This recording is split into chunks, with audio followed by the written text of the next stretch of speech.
Hello, bienvenue dans cette vidéo qui est de qualité carrément différente que d'habitude, mais tout simplement parce que je le fais sur le vif, parce que je sens que j'ai un truc à partager qui peut être assez utile. Ça concerne la colère. En fait, en ce moment, en coaching, j'observe en fait des comportements similaires chez les différentes personnes qui sont activés par différentes pensées ou justement par des pensées similaires. Et c'est super intéressant, donc je pense que ça peut peut-être t'aider.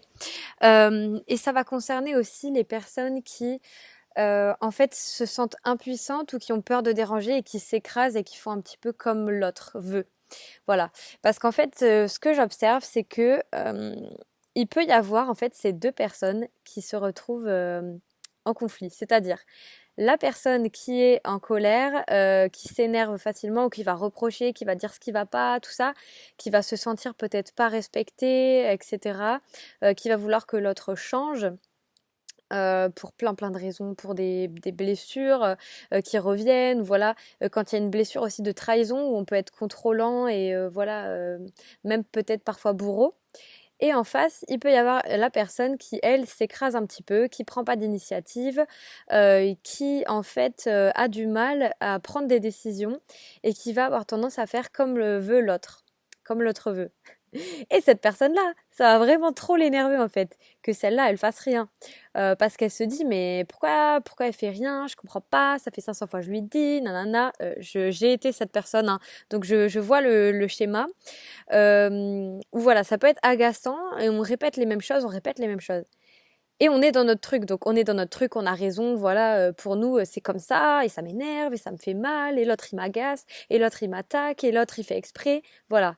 J'ai ressenti ça. Souvent ça peut arriver aussi quand on a la blessure d'abandon ou de rejet, on a la colère qui s'active, on trouve ça injuste, on se sent parfois abandonné ou seul face à ça, on comprend pas pourquoi l'autre ne fait rien, pourquoi il nous prend pas en compte, pourquoi on n'est pas considéré, etc. Donc il y a ça. Et de ce côté-là, eh bien, en fait, il y a un peu la même chose, mais qui s'exprime différemment.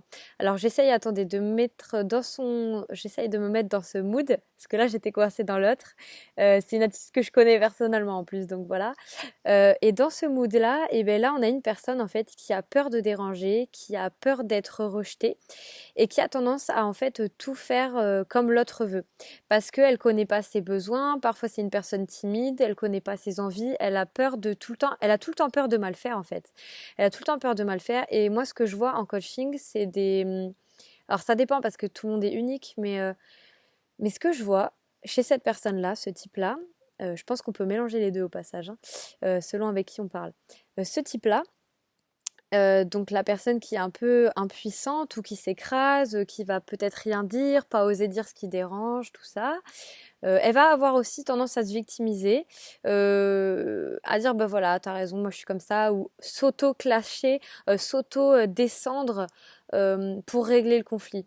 Voilà, souvent c'est des personnes en fait qui des deux côtés en fait ont été rejetées pour ce qu'elles étaient, ont été réprimées, comment dire? Je sais pas comment vous expliquer ce qu'il y a de commun, mais je vois vraiment un lien entre les deux. C'est-à-dire ces deux personnes, elles ont... Vous voyez, elle a peur de mal faire. Donc elle s'écrase pour être aimée. Et elle, en fait, elle se sent pas aimée aussi. Vous voyez, en fait, les deux on se sont sentis rejetés et font en sorte d'être aimés. Vous voyez? Je sais pas si c'est facile à suivre. Mais cette personne-là, du coup, pour être aimée, eh ben, elle va faire tout en fonction de l'autre.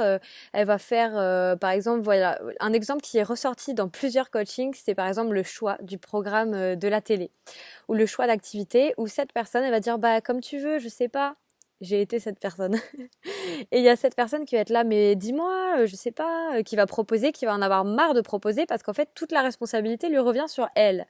Et elle, ben, elle se déleste de sa responsabilité. Et en fait, les deux ne peuvent pas faire autrement. C'est-à-dire que c'est pas elle, elle fait exprès pour faire mal à l'autre et elle fait exprès pour faire mal à l'autre. C'est vraiment, vous voyez, comment dire, chacune a ses blessures et en fait, ces personnes-là, du coup, elles sont en conflit.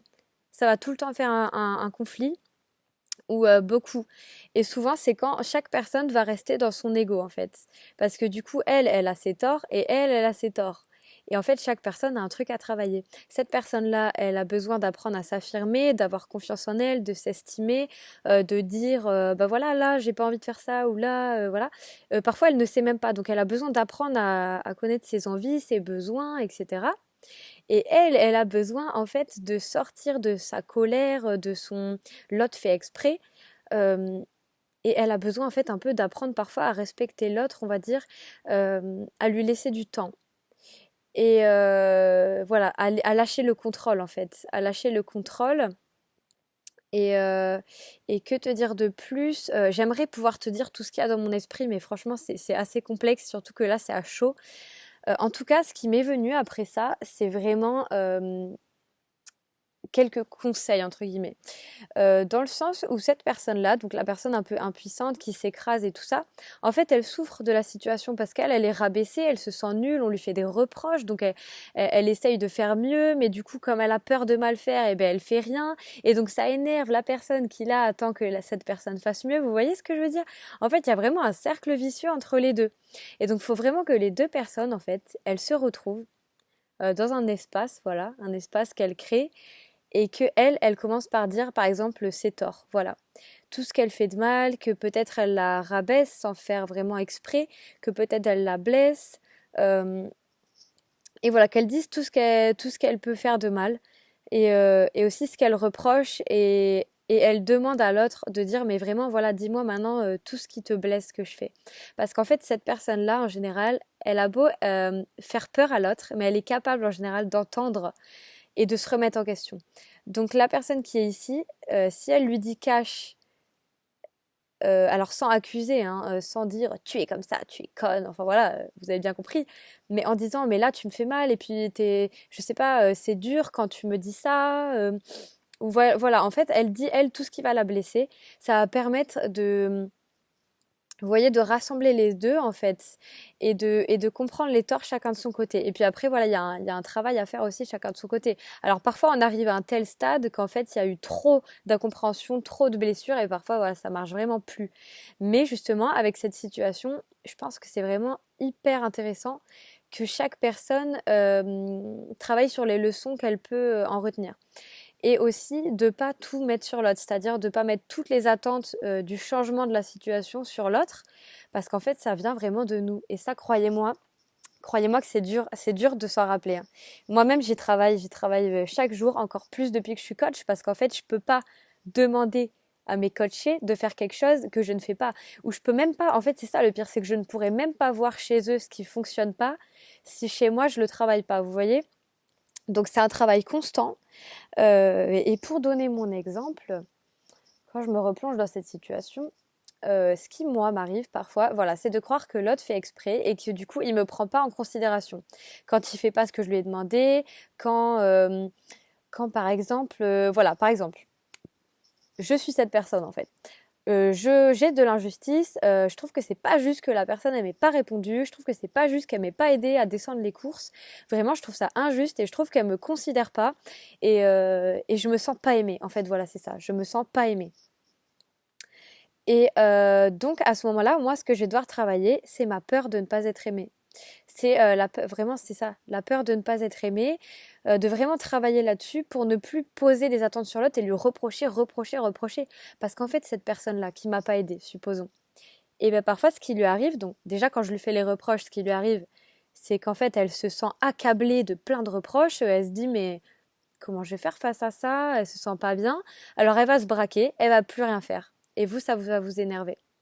Moi, en l'occurrence, c'est ce qui peut m'arriver.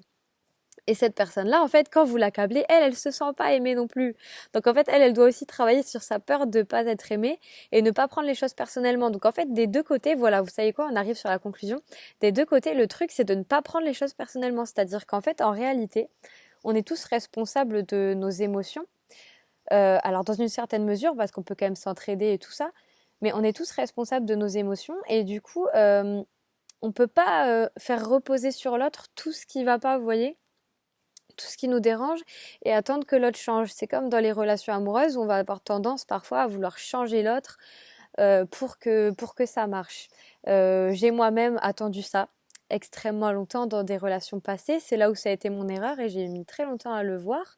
Parce que quand on se retrouve avec quelqu'un même de très toxique ou de très méchant qui va nous rabaisser, nous insulter, voire nous frapper, euh, il faut aussi se rendre compte que ça touche quelque chose chez nous. Parce que quand, par exemple, on part pas, alors il y a tout le mécanisme d'emprise, donc ça c'est encore autre chose, mais quand voilà, on va pas oser s'affirmer par rapport à cette personne, c'est vraiment la peur de ne pas être aimé.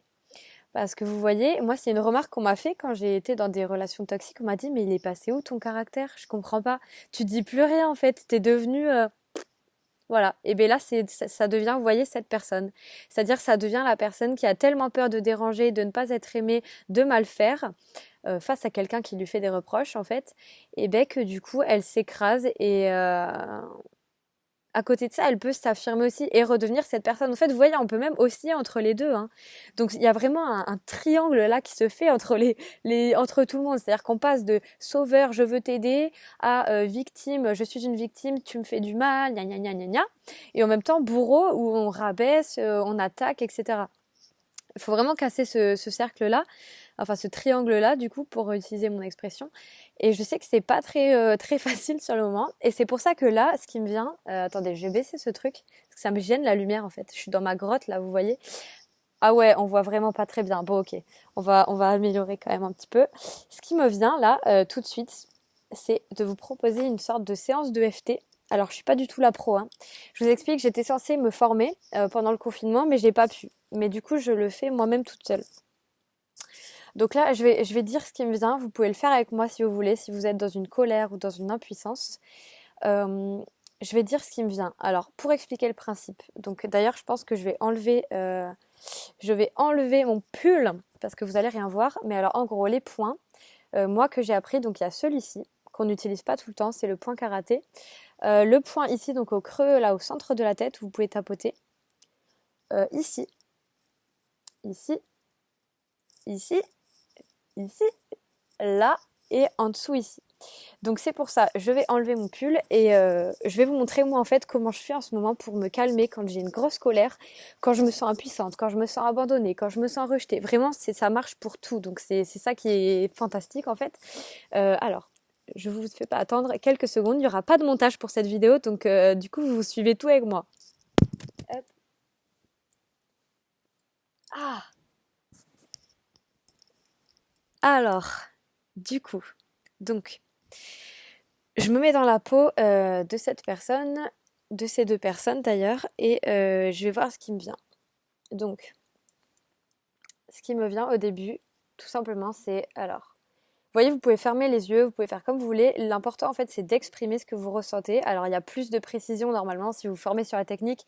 J'imagine qu'il y a des points où il faut dire certaines choses plus que d'autres. Mais voilà, là, je vais faire au feeling et vous verrez que vous pouvez le faire chez vous, en fait. Donc voilà, là, ce serait je me sens vraiment énervée, très très agacée de cette situation. J'en ai vraiment marre, parce qu'en fait, je me retrouve toujours dans cette situation et parfois je culpabilise en fait, en plus de m'énerver. Je culpabilise de ressentir tout ça. Je culpabilise de m'énerver sur l'autre et en même temps, je sais pas comment faire autrement. Vous voyez, vous tapotez comme ça. Je sais pas comment faire autrement et ça m'agace. Ça m'agace vraiment beaucoup. Et puis la personne, en plus, voilà, elle est face à moi, elle réagit pas, elle prend pas d'initiative. Moi, ça me gonfle en fait. Vraiment, ça me gonfle. Et j'aimerais vraiment que ça change. Et j'aimerais vraiment que ça change. Et en même temps, je sens que c'est moi aussi qui me met en colère et que c'est moi aussi qui a un problème à tout prendre personnellement. Et ça me fait de la peine parce que je me rappelle de quand j'étais petite et qu'en fait on me criait dessus, qu'on me rejetait et que j'avais pas ma place, j'avais pas mon droit à la parole et aussi j'avais pas le droit de pleurer. Et comme j'avais pas le droit de pleurer, et ben là j'arrive pas à me montrer vulnérable en fait. J'arrive pas à me montrer vulnérable parce qu'en fait, face à cette personne, ça pourrait aider que je sois vulnérable. Et je m'en veux de pas me montrer vulnérable. Je m'en veux de pas me laisser être en colère. Et je m'en veux de pas m'excuser, de pas oser. Je trouve que parfois, j'en fais vraiment trop et que je suis énervante. Je suis énervée contre moi. Et voilà. Mais ce que je voudrais dire, c'est que ben, si m'arrive tout ça, eh bien, même si, voilà, parfois je m'énerve, je peux taper dans des murs, je peux crier sur les gens, ou parfois je suis complètement impuissante face aux situations et je n'arrive pas à réagir et je reste comme ça, tétanisée, comme par exemple si j'ai eu des agressions, voilà, si j'ai eu des agressions, j'étais tétanisée, je n'ai pas réagi et je m'en veux et je n'ai plus envie d'être cette personne-là, mais c'est vraiment dur pour moi. C'est vraiment dur pour moi, mais même si je ressens tout ça, eh bien, je m'aime et je m'accepte. Je m'aime et je m'accepte. Voilà, alors là, je viens de faire vraiment ce qui me venait. L'intérêt, alors c'est comme ça moi qu'on me l'a appris. Vous voyez, là, je suis encore à chaud, donc il faut continuer. C'est vraiment de le répéter après moi, sachant que là, j'ai rien construit. Mais vous voyez, en fait, vous pouvez vous servir de votre émotion. Là, je vais partir sur l'émotion d'impuissance, par exemple, sur la personne qui est comme ça, qui n'ose pas réagir. Euh, voilà, vous pouvez vous servir de ça et en fait vous allez répéter, répéter. Et si ça met trop d'émotions en vous, si vous commencez à pleurer, que ça vous rappelle des trucs vraiment durs, voilà, moi ce qu'on m'a enseigné c'est de rester en fait sur les points. Alors je ne sais plus s'il fallait rester appuyé ou tapoter un peu, mais en tout cas il fallait inspirer. Donc voilà, moi je m'en suis servi il y a pas longtemps avec une grosse colère où j'étais très énervée et j'avais même des envies de frapper en fait, hein. Moi il faut savoir que j'ai été très impulsive à l'adolescence. Je vais vous faire une vidéo sur mon parcours scolaire. J'étais très impulsive, alors je tapais pas les autres. Quoique ça a failli arriver quand même. Mais voilà, j'avais tendance à lancer des objets, à casser des trucs et à être en colère contre moi-même aussi. Très en colère. Et quand j'étais en colère contre moi-même, alors je me suis jamais fait du mal comme des scarifications, etc. Mais ça pouvait m'arriver comment dire, je sais pas, d'être coincée et d'avoir un trop plein d'énergie comme ça qui sort pas. Et donc, dans ces moments-là, donc je fais ce que je vous ai fait. Donc, je suis hyper énervée, nani, ça me saoule, bla. Et après, voilà, des grandes inspirations où on fait juste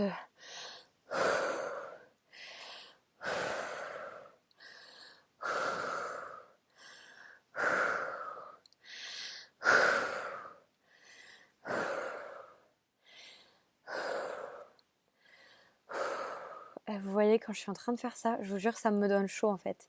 Ça me donne chaud, ça se trouve, je vais pleurer en direct avec vous. On recommence.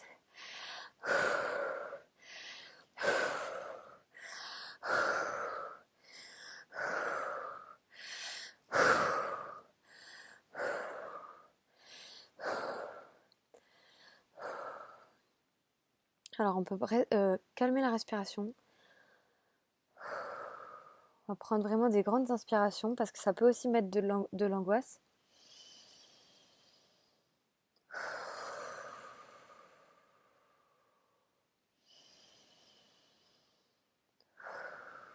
Et voilà, là vraiment se dire, ok, même si là, vous voyez, en direct, même si là, j'ai le rythme qui s'accélère, ça va aller, et même si je ressens tout ça,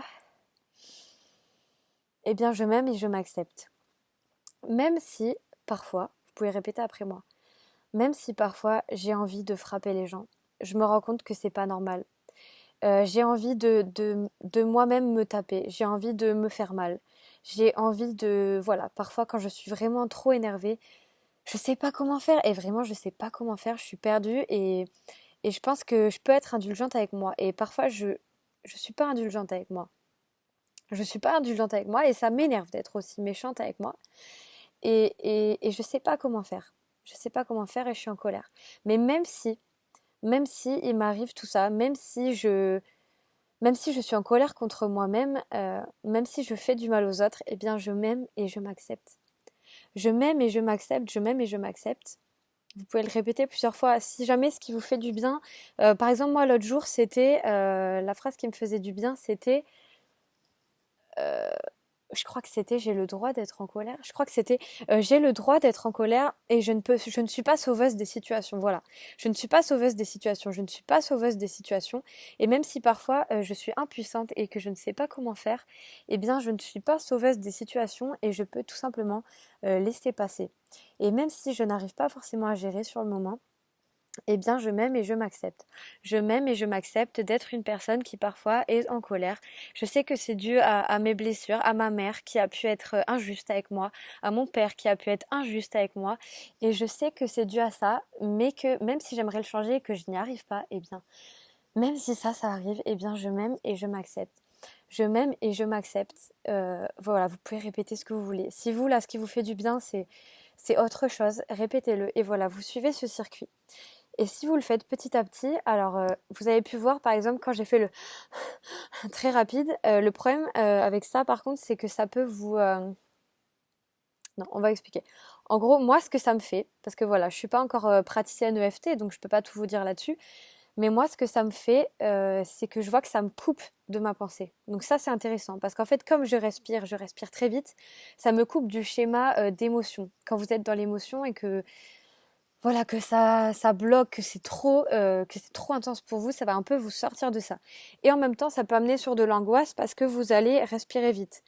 Donc ce que je dirais, sinon, c'est plutôt de respirer plus lentement, vraiment de faire des grandes inspirations et des grandes expirations, et de commencer à vous parler calmement et vous exprimer tout à voix haute en fait. Voilà, j'ai un peu improvisé, enfin j'ai carrément improvisé même cette séance. Il y aurait sûrement plein de choses à changer si une praticienne EFT passe par ici, qu'elle écrive ce qu'elle pense de ça, ce qu'elle rajoute. Mais en tout cas, ce que je vous conseille, c'est vraiment de parler, voilà, jusqu'à ce que ça soit fini. Et vous pouvez d'ailleurs enlever ce point au bout d'un certain moment et juste, voilà, vous servir de ça. Si la phrase qui vous aide, c'est je m'aime et merde, ça peut être je m'aime et merde, j'en ai marre. Je sais pas, il m'est arrivé des trucs durs dans ma vie et ouais, c'est normal que parfois j'arrive pas à gérer. En fait, pour moi, ce qui m'aide vraiment avec cette technique, c'est cette indulgence qu'on s'envoie à soi-même, où en fait on se dit mais ok, en fait on arrête d'être en colère contre soi euh, et voilà, on accueille juste ce qu'on est. Et en fait, rien que de faire ça, ça vous libère, c'est archi puissant et ça permet aussi de ne pas prendre les choses personnellement parce que comme vous calmez votre émotion et tout ça, vous vous rendez compte aussi de vous, votre part de faute. Vous vous enlevez cette part de faute parce que voilà, vous enlevez un peu cette colère en vous disant ben, je m'accepte, voilà, même si je vais travailler là-dessus, ben, je m'accepte de pas toujours y arriver et je m'aime comme je suis. Voilà, vous envoyez vraiment un autre signal à votre corps. Et vous voyez, là, déjà, je me sens plus calme qu'avant, même si je suis un peu surexcitée parce que je vous explique et que aussi j'ai un peu froid, je vous avoue. J'ai un petit peu froid, il fait super froid. Voilà, j'espère que ça vous aura parlé. Dites-moi si ça vous arrive, cette colère. Je sais que c'est quelque chose que j'ai repéré et entendu chez plusieurs personnes dans mon entourage. Et voilà, de parfois même en venir à se faire du mal, se mutiler tout ça et il y a plein de choses inconscientes en fait si vous voulez qui se jouent dans tout ça parce que ça nous permet parfois quelque chose aussi de d'être victime ou de se faire du mal, ça permet d'avoir de l'attention même si ça peut paraître hyper bizarre de faire ça mais ça peut être voilà, ça peut avoir un sens mais sur le moment quand c'est trop intense vous pouvez utiliser ce truc de voilà tapoter à ces points là, vous voyez vraiment le sourcil ici en dessous de l'œil, d'ailleurs ce point là moi il me fait vachement du bien. Faudrait que je regarde à quoi c'est relié, mais voilà, vous pouvez d'ailleurs trouver des séances là-dessus. Moi, je vais en construire vraiment, je pense, de A à Z pour que ça soit plus propre que là, comme vous l'avez vu. Euh, Dites-moi si vous avez testé. Improvisez, vraiment improvisez et voyez ce qui vous fait du bien. En tout cas, si vous le sortez, ça va forcément vous faire du bien. Après, je vous conseille aussi de mettre un peu de positif dans le début parce que si vous êtes très énervé et que vous êtes là, ouais, je suis énervé, j'ai envie de casser la gueule et puis il me saoule, j'ai envie de casser la gueule, vous voyez ce que je veux dire ça se trouve, ça va être encore pire, vous voyez. Alors d'un côté, vous allez le dire, donc ça va parce que vous serez tout seul et tout ça. Vous pouvez par exemple changer votre intonation. Moi, je sais que ça joue vachement sur moi, par exemple, là, si je vous parle de façon plus calme. On respire, tout ça, vous voyez, ça va aider. Et vous allez l'extérioriser, donc vous n'allez pas être en train de tourner en boucle dans votre tête pendant des heures. Donc voilà, il y a sûrement plein de choses à rectifier, comme je vous dis, parce que je suis pas praticienne EFT, que j'ai fait qu'une séance en atelier, mais moi, ça m'aide vraiment de faire ça sur moi. Et aussi, vous allez vous rendre compte, comme c'est vous qui allez parler, mais sans réfléchir, eh ben, vous allez aussi comprendre peut-être des choses que vous n'avez pas compris. Tout simplement parce que vous les verbalisez. Vous les verbalisez et donc quand vous serez face à l'autre, vous pourrez aussi mieux, alors déjà vous serez calme pour parler et vous pourrez aussi mieux expliquer ce que vous avez ressenti. Et n'hésitez pas aussi à demander à l'autre. Parce que souvent on n'ose pas pour plein de raisons. Demander la vraie intention. Par exemple, vous allez dire, dans l'exemple d'une coachée que j'ai eue, bah, j'en ai marre que tu fasses pas ça. Et bien, au lieu de dire j'en ai marre que tu fasses pas ça, ça peut être je ressens ça quand tu fais ça, mais aussi s'occuper de son émotion parce que si c'est trop intense, on va commencer à reprocher et à dire clairement ce qu'on veut. J'aimerais que tu fasses ça parce que quand tu fais ça, eh bien moi je me sens comme ça et ça nous apporte ceci. Tu vois? Et là, le message, il est déjà pas du tout pareil. Ça, c'est un principe de communication non violente hein, que tu peux retrouver. Mais voilà. Bon, j'espère que cette vidéo t'aura intéressé. Je l'ai fait complètement sur le... Ah, je suis complètement en impro. Je pense que je vais rien monter. Je vais vraiment pas faire de montage. Là, tu me vois total natural de A à Z. Et puis, écoute, bah, dis-moi en commentaire ce que tu en as pensé. Si toi, l'EFT, donc ça s'appelle l'EFT, hein, ce que j'ai fait là, c'est une technique qui t'intéresse parce que vraiment, moi, j'ai envie de l'appliquer dans mes coachings et je veux vraiment apprendre à le faire dans les meilleures conditions. En tout cas, vraiment, je te conseille d'essayer parce que moi, je vois ce que ça fait sur moi et je vois comment ça a pu me calmer des jours où j'aurais fini peut-être par lancer un objet. Et ben en fait, en faisant ça, je suis revenue à la normale. J'étais certes agacée, mais j'ai pu le dire de façon plus respectueuse. Vous voyez ce que je veux dire? Ça calme. Voilà, ça calme beaucoup. Voilà, je vous dis à très bientôt. D'ailleurs, j'en profite pour vous dire que sur cette chaîne, je pense qu'il y aura plus qu'une vidéo par semaine, mais peut-être un peu plus. Bah, vous voyez, soit une vidéo comme ça ou qui est plus longue où je peux vraiment vous parler, soit voilà quelque chose de travaillé ou sur le feeling. Parce qu'en fait, se forcer à faire une vidéo par jour, c'est ce que j'ai fait au début. Alors c'est super parce que ça te motive, mais comme maintenant j'ai les coachings, Instagram à gérer, j'ai 2 comptes Instagram, plus plein de choses. Je suis en train de créer une formation. Euh, J'aimerais beaucoup accompagner beaucoup plus sur la dépendance affective et tout ça justement, et le fait de s'estimer soi-même. Et voilà, du coup j'ai moins de temps et ma priorité, disons que ce serait de faire voilà une vidéo par semaine déjà. Si vous pouvez la regarder, déjà c'est bien parce qu'une vidéo par jour, parfois on n'a pas le temps de suivre. Donc voilà. En tout cas, je vous souhaite une très très bonne fin de soirée, vu que là, ouais, chez moi il est 19h27. Je sais pas quand vous regarderez ça.